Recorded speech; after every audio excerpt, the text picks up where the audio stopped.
বাইরে একটু হিট দিও, দান করো আল্লাহ।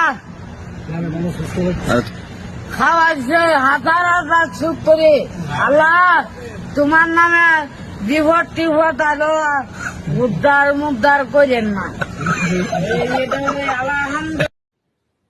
তারা সরল সোজা মানুষ।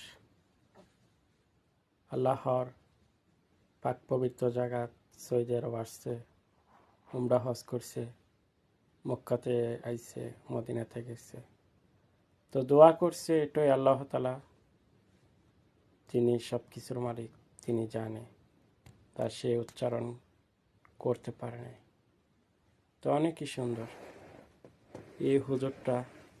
অনেক শিশু যারা ঠিকভাবে কথা বলতে পারে না তাদেরকে আইনা বা লেখাপড়া করাইতেছে, অনেকটাই ভালো।